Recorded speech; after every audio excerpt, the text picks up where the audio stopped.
मेरे question number 2 है find 6 rational numbers between 3 and 4। ये चीज आप जान लीजिए, दो नेचुरल नंबर्स के बीच में, ये दोनों नंबर्स कैसे हैं, नेचुरल नंबर्स हैं, ठीक है। दो नेचुरल नंबर्स के बीच में हमेशा infinite number of rational numbers पाए जाते हैं। तो 3 और 4 के बीच में क्या होंगे, infinite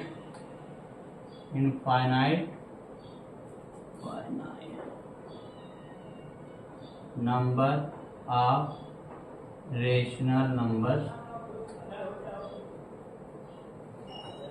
infinite number of rational numbers होंगे, ठीक है, इस 3 और 4 के बीच में। लेकिन हमको कितना निकालना है, सिर्फ और सिर्फ 6 पर ही काम करना है।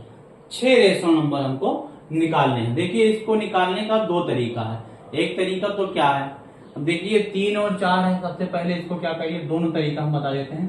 पहला तरीका ये है कि आप इन 3 और 4 को जोड़ लीजिए। 3 और 4 को जब जोड़ा और 2 से भाग किया, क्योंकि बीच वाला नंबर आपको मिल जाएगा। तो ये 3 और 4 मिलके कितना हो गया, 7 हो गया। 7/2 आ गया। तो अब देखिए, यहाँ 3 है, मान लीजिए यहाँ 4 है, हमने दूर दूर लिख दिया इनको, 3 और 4 हो गया। अब यहाँ बीच में आपको कहीं मिल गया 7/2। आप क्या करेंगे, इन दोनों को जोड़ लीजिए। इन दोनों को अगर आप जोड़ोगे, 3 और 7/2 को जब आप जोड़ोगे और फिर से 2 से भाग करना है, तो 2 3 6 और 7 कितना हो गया, 13 हो गया। 13/2 लिखा हुआ है, नीचे नीचे 2 लिखा हुआ है। फिर यहाँ ये ऊपर चला जाएगा और ये वाला इसके पास हो लेगा। जैसे कहीं लिखा रहता है A/B और फिर लिखा रहता है C/D, मतलब 2 फ्रैक्शन लिखा रहता है।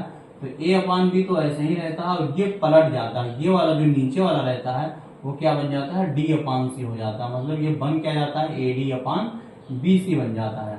तो यहाँ पर अगर हम बात करें, 13/2 लिखा हुआ है और ये नीचे कुछ नहीं लिखा हुआ था, तो हमने 1 लिख लिया। तो क्या बन गया, 1/2। तो ये हो गया 13/4। तो यहाँ कहीं आ जाएगा आपका 13/4। ठीक, अभी हमारे पास 2 ही आए हैं। अब इन दोनों को जोड़ लीजिए, 7/2 और 4 को जोड़ लीजिए। अभी आसान तरीका बताऊंगा और फिर 2 से भाग करिए। 2 चौका 8 और 7 कितना हो गया, 15। 15/2 और 2 और यहाँ नीचे 1 लिख दिया। तो ये देखिए, इसके पास चला जाएगा और ये इसके पास चला जाएगा। एक अगर 15 के पास जाएगा तो कोई फर्क पड़ने वाला नहीं है, 15 ही रहेगा। फिर 2 दूना 4, 15/4 हो गया। यहाँ पर क्या आ गया आपका, 15/4 आ गया। अभी आपके पास सिर्फ 3 रेशनल नंबर हैं। देखिए 1 2 3, ये 3 रेशनल नंबर आए हैं। अभी ऐसा ही काम करके आपको क्या करना है, 3 और निकालने हैं, क्योंकि 6 निकालना है। तो देखिए, इन दोनों को जोड़ लीजिए। फिर से 2 से भाग करेंगे तो यहाँ एक फिर से मिल जाएगा। हाँ, चाहे अब आप क्या करिए, इन दोनों को जोड़ लीजिए, फिर 2 से भाग करिए तो यहाँ वाला मिल जाएगा। फिर 5 हो जाएगा। फिर इन दोनों को जोड़ लेंगे, फिर 2 से भाग करेंगे तो यहाँ वाला मिल जाएगा, तो 6 हो जाएगा। लेकिन ये तरीका कराएंगे तो ये वाला तरीका क्या है, कॉम्प्लिकेटेड है। ये वाला तरीका हम नहीं करेंगे। ये वाला तरीका एग्जाम में जो बच्चे करेंगे वो क्या है, इस कैलकुलेशन में कहीं ना कहीं फंस जाएंगे। थोड़ा सा भी अगर गड़बड़ हुआ तो इस कैलकुलेशन में वो फंस जाएंगे। तो वो वाला काम हमको नहीं करना है। सिर्फ और सिर्फ आपको काम क्या करना है, जिसे यहाँ 6 लिख रखा है, तो 6 के बजाय आपको अब क्या करना है, 7 से भाग करना है। 3 और 4 को जोड़िए, 3 + 4 7 हो गया। और इस 7 से भाग कर दीजिए, तो ये क्या हो गया, 7/7। ठीक है, 7/7 आ गया। और ये वाला क्या बन जाएगा, ऐसे ही 7/7। अब एक एक चीज बढ़ाते जाइए, मतलब 1 आया सॉल्व होके।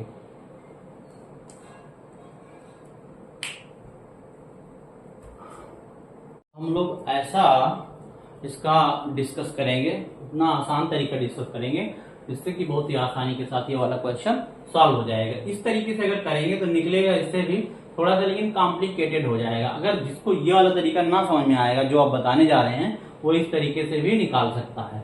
लेकिन इससे ये वाला कॉम्प्लिकेटेड है, आप जो बताने जा रहे हैं वो काफी आसान है। जितना नंबर निकालना हो, तो यहाँ पर हमको कितना निकालना है, 6 निकालना है। तो 1 बढ़ा के उसको डिवाइड कर दीजिए। यह क्या है, यहाँ पर डिनोमिनेटर में क्या करिए, उतना नीचे लिख लीजिए। 1 बढ़ा के, जैसे यहाँ पर 6 है ना, तो 6 + 1 यानी 6 + 1 = 7। 7 यहाँ लिखिए। अब कितना नंबर हम यहाँ पे लिखें कि ये 3 बन जाए, कितना नंबर हम लिखें, वो अगर आपको पता करना है तो इस 3 को गुणा करा लीजिए। 7 त्रिक का 21 लिखा हुआ है, अगर आपने 21 यहाँ लिख दिया, ठीक है, 21/7 लिख दिया तो ये अपने आप में 3 भी लिखा हुआ है, और डिनोमिनेटर में क्या है 7 पहुंचा, और 7 कहां से आया, 6 रेशनल नंबर निकालने थे तो हमने एक जोड़ लिया, मतलब उसमें एक बढ़ा के, जैसे अगर 5 निकालना रहता तो यहाँ 6 से डिवाइड करते, ठीक है, ये तरीका है, तो यहाँ 6 से डिवाइड करते। इस 4 को बनाने के लिए यहाँ भी नीचे 7 ही रहेगा, उसमें चेंजिंग नहीं आएगा, क्योंकि 6 रेशनल नंबर हमको निकालने हैं। तो यहाँ पर अब कितना लेके आए, यहाँ क्या रखें, तो 7 चौक का 28 से दिख रहा है आपको। अब देखिए बड़ा आसान बन गया है, 21/7 हो गया, और यहाँ पर 28/7 है। इसके बीच में अगर आपको 6 रेशनल नंबर पता करने हैं तो वो सामने दिख रहा है, और सबका डिनोमिनेटर 7 ही रहेगा, 22/7, ठीक है। फिर यहाँ पर 23/7, फिर ऐसे ही 24/7, 25/7, 26/7, फिर 27/7। देखिए 1 2 3 4 5 और 6 हो गए, ठीक है। 6 तो निकालने थे हमको, तो देखिए निकल गया। एक बढ़ा के इसीलिए लिया जाता है ताकि यहाँ 6 बन जाए, तो 6 बनेगा ही नहीं बढ़ा के अगर आप नहीं लोगे तो। इसका फार्मूला आप क्या बन गया आपका, हाँ, जो नंबर निकालना है उसमें n+1, हमेशा जितना भी रेशनल नंबर निकालना रहे उसमें n+1 से डिवाइड कर लीजिए, है ना, तो आप आसानी के साथ में इसको निकाल ले जाओगे।